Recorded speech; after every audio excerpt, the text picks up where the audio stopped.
Many of us go through life thinking karma is punishment, a cosmic slap on the wrist for something we didn't even remember doing. But karma is not judgment, it's education. It's not a prison, it's a path. Not a curse, but a curriculum for the soul.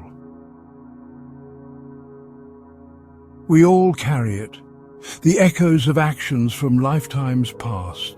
Some of that karma blesses us, opens doors, aligns stars, but sometimes it follows like a shadow, patterns that repeat, people who bring us pain, roads that always seem to lead back to the same lesson. But here's the truth. Karma is not fixed. It is not your fate. It is your teacher, and you, the soul, are always free to rewrite the lesson. And no one explained that more beautifully than the American mystic Edgar Cayce. This video explores how to transcend unwanted karma using historical and metaphysical perspectives. It looks at the role of karma in universal order and Cayce's teachings on karmic resolution. It also examines philosophical insights on karma's impact. By understanding these principles, we can navigate our karmic journey with wisdom and liberation. Karma from the Sanskrit kri means action. But it's more than physical movement, it's thought, it's intent, it's energy. Everything we do, say, and think plants a seed in the soil of the universe, and one day that seed grows. There are two kinds of karma. First, there's positive karma, created by love, integrity, compassion. It returns as joy, luck, synchronicity.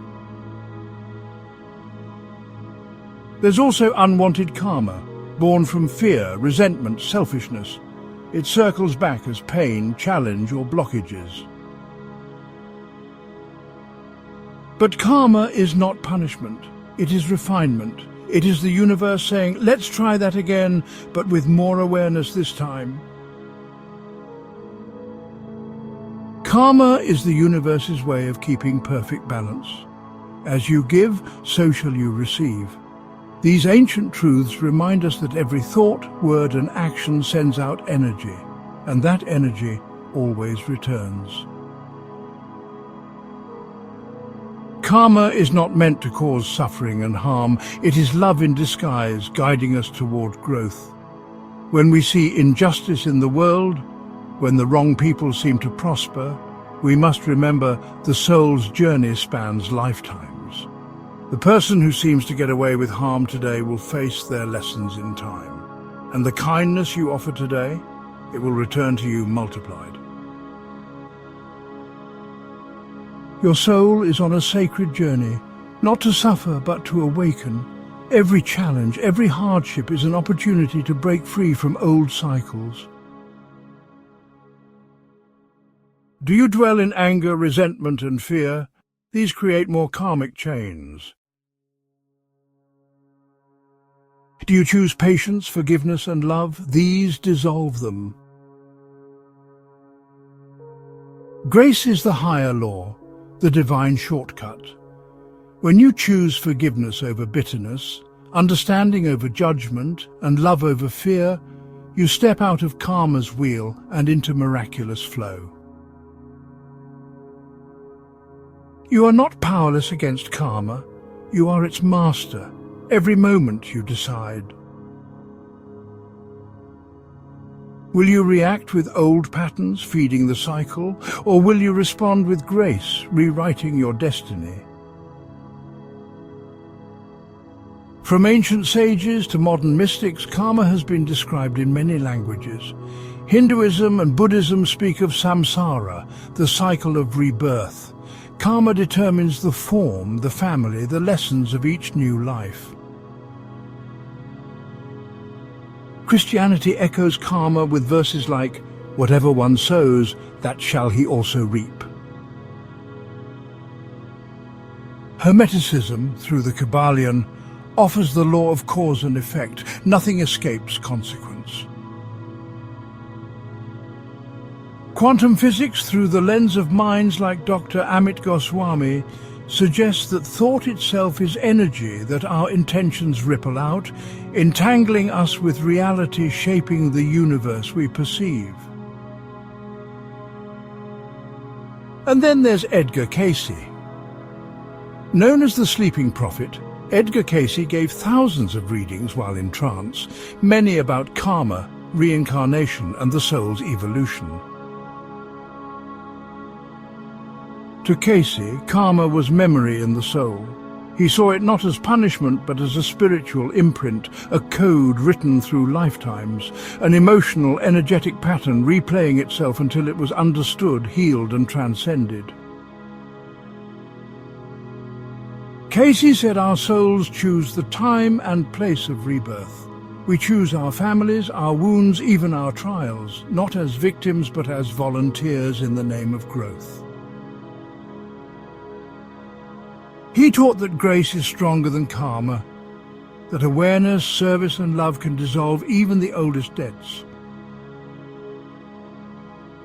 And he gave us a roadmap for doing exactly that. It's outlined in these 5 steps. Step 1 is awareness and self-reflection. Cayce's mantra was simple: know thyself. Before you can change your karma, you must first recognize it. Do certain challenges keep repeating in your life? Are there wounds that keep reopening? Patterns in relationships, finances, self-worth? These are karmic echoes asking to be heard. Sit with them, journal, meditate, ask your soul, where is this coming from? What am I meant to learn? Awareness begins the unraveling. Step 2 calls for right action and service.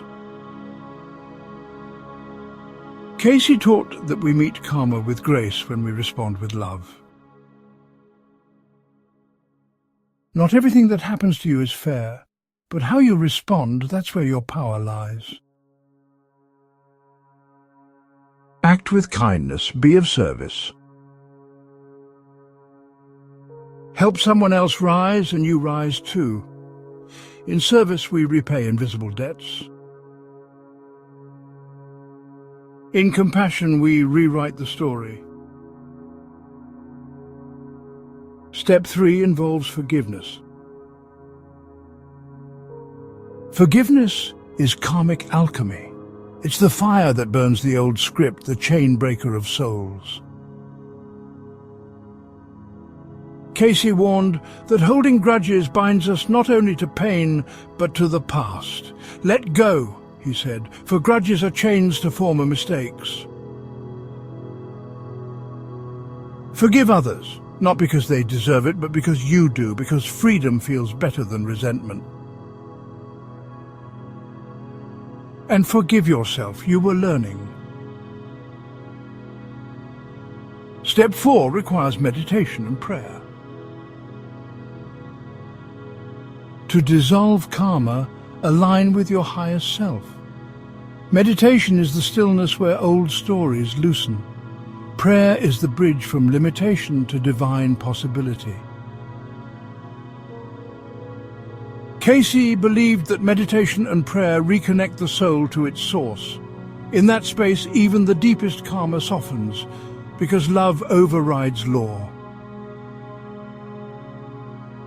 In step 5, you remember soul contracts. Cayce taught that the soul plans its life. Every encounter, every hardship, every heartbreak, all chosen for the lesson it would bring. This doesn't mean you're to blame for your pain. It means your soul is brave enough to grow through it.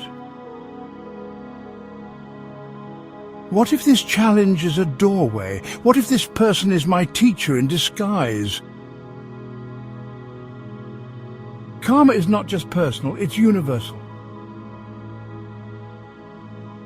Nations carry karma, cultures, even the planet itself. But just as we created them together, we can heal them together. Every loving act sends ripples across humanity's soul. And that too is karma. Buddha stated, "All that we are is the result of what we have thought." Carl Jung, the founder of analytical psychology, wrote, "Until you make the unconscious conscious, it will direct your life and you will call it fate." Swami Vivekananda, an Indian monk and philosopher, stated, "Karma is the eternal assertion of human freedom." And Edgar Cayce made it his mission to teach us this compelling truth. Grace transcends karma. Karma only binds those who sleepwalk through life. Awakened souls use karma as fuel for their ascension. Every time you choose love over hate, faith over fear, kindness over judgment, you are not just avoiding karma, you are transcending it. You are living in grace. Karma is not here to punish you, it's here to polish you. And you have the tools: awareness, compassion, forgiveness, meditation, prayer, right action. You are not bound by your past, you are not sentenced by your mistakes. You are the author of your evolution. So take a deep breath, look your karma in the eyes and thank it. Thank it for the lesson, thank it for the transformation. And then rise above it with wisdom and with grace, because you were never meant to be stuck, you were meant to ascend.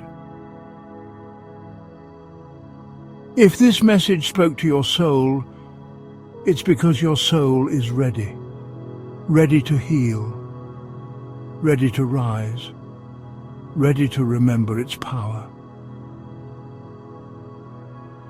Karma is not your prison, it's your path to freedom, and every choice you make rewrites the story. So, if you're ready to walk that path, subscribe for more soul awakening content. Share this with someone who needs this reminder. And most importantly, live it, breathe it, become it. Because you're not just watching this, you're remembering who you truly are. Until next time, stay conscious, stay courageous, and keep rising.